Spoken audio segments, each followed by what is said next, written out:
The brutality and cruel nature of dogfighting is something no one wants to talk about. However, the accusations and convictions in the recent past of some sports celebrities, such as NFL star Michael Vick, has forced the issue of dogfighting in our homes by way of news and TV specials. We watch at the evening news and cringe when the newscasters broadcast pictures of aggressive, injured animals who too often are victims of senseless backstreet gambling. We read and witness film clips on TV and wonder who could do something so cruel to innocent animals. Organized dogfighting is a sign of a serious social problem with the values of those who promote and encourage it, and now is the time to eliminate it.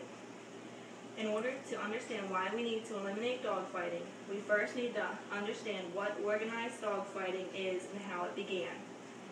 Dogfighting is a brutal blood sport that pits two dogs against each other in a pit or ring to fight for entertainment of spectators. According to the aacc, evidence suggests that the number of people involved in dogfighting in the U.S. today is in the tens of thousands, with dogfighters being reported in urban, suburban, and rural settings in all regions of the country. Most law enforcement experts divide dogfighting into three categories: street fighters, hobbyist fighters, and professional fighters. Street fighters engage in informal dogfights. These types of dogfights are typically spontaneous events triggered by insults, turf invasions, or taunting, and are oftentimes associated with gang activity. Hobbyist fighters are more organized than street fighters. These fighters participate in several organized fights a year, and for income and entertainment purposes. Professional fighters often have 50 or more dog fights and can earn money from breeding, selling, and fighting dogs on more central locations on the road. Fights attract a diverse group of people for various reasons. The most basic reason is greed. Law enforcement has seized over $500,000 from dog fighting raids. Another reason is that people use animals to fight battles for them and to demonstrate strength and power. People also are attracted to dogfights for the enjoyment of brutality. Animal advocates consider dogfighting to be one of the most serious forms of animal abuse. The Animal Legal and Historical Center published an overview of dogfighting in 2011, which states that during a dogfight, the dogs, usually pit bulls, bite and rip the flesh of one another while onlookers cheer, scream, and place bets on which dog will win. After the fights, both dogs are critically wounded, often with massive bleeding, ruptured lungs, broken bones, and other life-threatening injuries.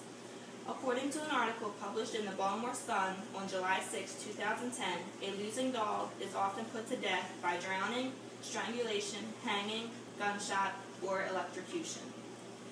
Animals not only suffer during and after fights, but they often also suffer in training. Studies have shown that it is common for dog fighters to believe the more the dog suffers, the tougher he will become, and the better fighter he will be. Animal advocates state that public safety is also an issue associated with training dogs to be aggressive fighters. If let loose, the fighter dogs can attack and even kill humans. Numerous accounts have been repeated and reported in which fighter dogs have mauled people. Rehabilitation of fighter dogs to become a pet is not practical or feasible. Seized fighter dogs are almost always euthanized. Often dog fighters are usually directly related to other crimes and community violence.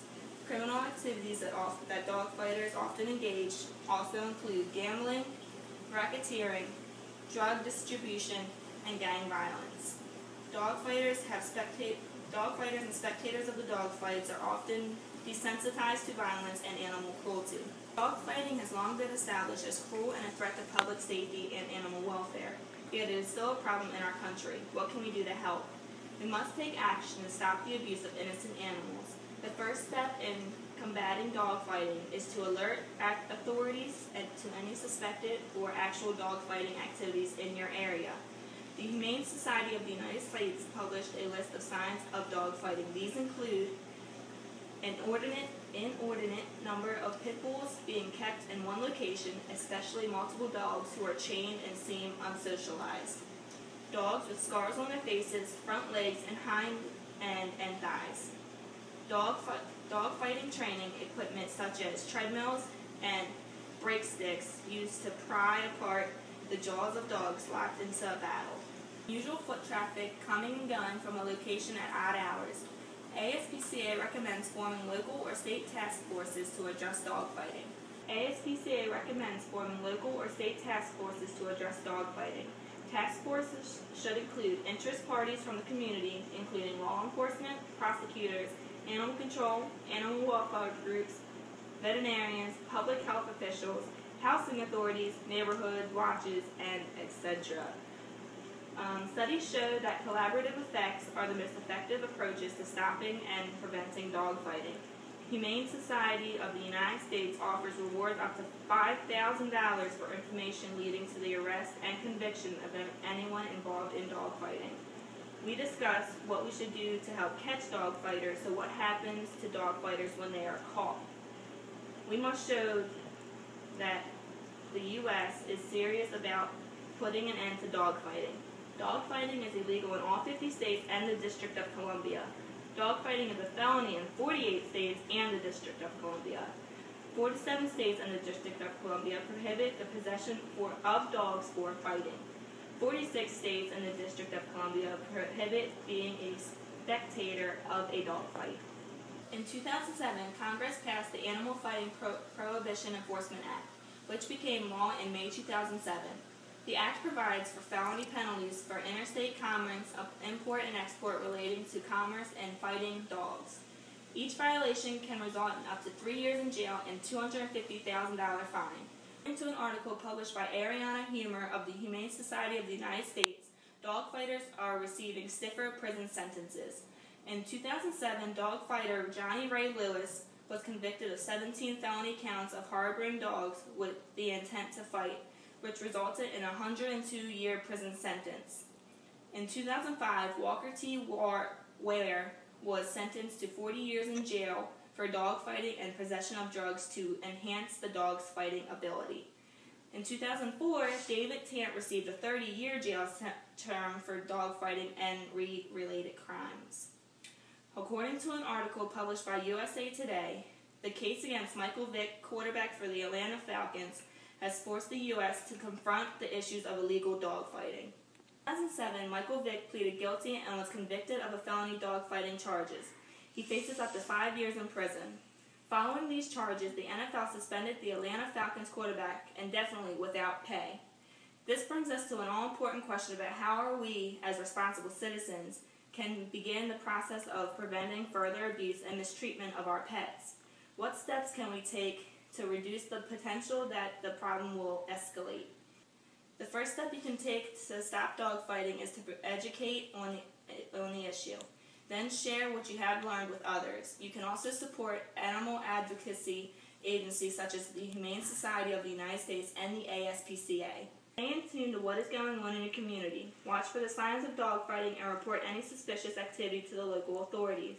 Be aware of your current legislation relating to dogfighting. Let your state representatives know that you have issues that are important to you. Clearly, dogfighting is anything but what some call a sport. It brings out the very worst traits in human behavior, and it brings suffering to death to creatures that have no choice and no options other than to fight, survive, or die in the effort. I'll leave you with a quote from Mahatma Gandhi. The greatness of a nation and its moral progress can be judged by the way its animals are treated. After having heard the argument I provided, I hope that more citizens will realize the dangers of dogfighting and in the end try to stop it.